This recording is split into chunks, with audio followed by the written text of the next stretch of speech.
مرحبا بكم في قناتكم قناتي.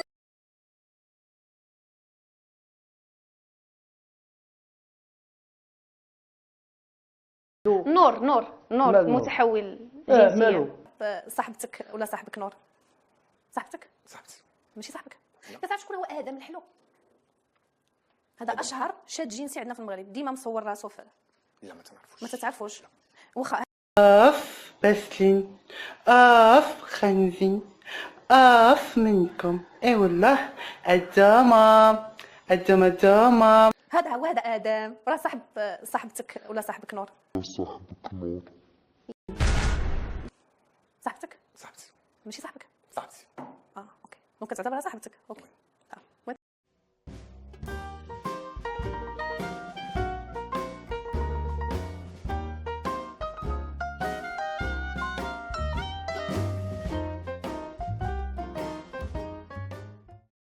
وهذا ادم لا ما حصلكش الشرف. لا. شنو رايك في هذه الظاهره الشذوذ الجنسي؟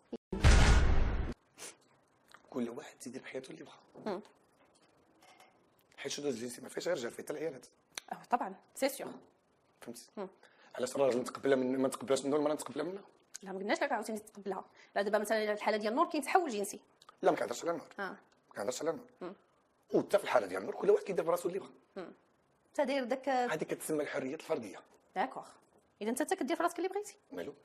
غتمنعيني؟ لا ما غنمنعكش. فوالا. واش بصح العيال كيعتبروا نور متحول مالو جنسيا؟ مالو شنو المشكل القضيه ديالو مع الناس معاه؟ شنو مشكل الناس معاه؟ هو ما كيرضاش دابا، ما كيبغيش يدخل في هذا الموضوع.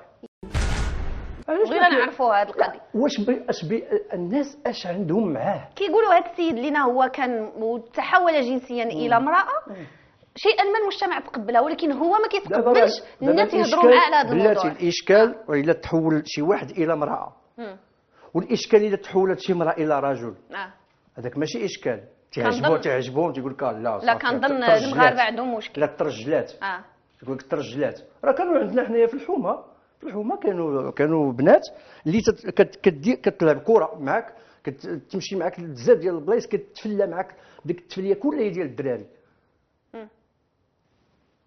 وكتحاول ما امكن انها تلعب دري وتكون دري في الدراري، وما عندهاش اشكال. واحد المعلومه انك دوك اللي اتهمتيهم بالشواذ الجنسيين بحال الراقصه نور وادم الحلو ما عندكش مستوى معرفي، ما عندك يبان انه لا علاقه لك بالصحافه، وما عندكش معلومات مدققه. الشاذ الجنسي هو داك اللي كيجي وكيغتصب الشباب والاطفال صحه، هذا هو المكبوت، يعني بيدوفي والشاذ. اما المثلي الجنسي او المتحول الجنسي لا علاقه لهم بالمثليين. كنطالب الراقصه نور وكنطالب ادم الحلو رفعوا لك دعوه قضائيه انك اتهمتيهم بشي حاجه ماشي هما. نبغي نقول لك ان ادم الحلو صرح في واحد الانترفيو انه ليس بمثلي الجنس، كان كيدير فيديوهات سوى للتمثيل فقط. الراقصه نور ادم الحلو والاخرون يرفعوا لك دعوات قضائيه، وتماك من احسن لك تمشي دير استجوابات مع بحالك في تزمامات. وغربت نقول لك انك الصحافه هي فاشله، لا تنسى الاعجاب والاشتراك في القناه، فاشل طيحتي الدل على الصحافه المغربيه باكملها.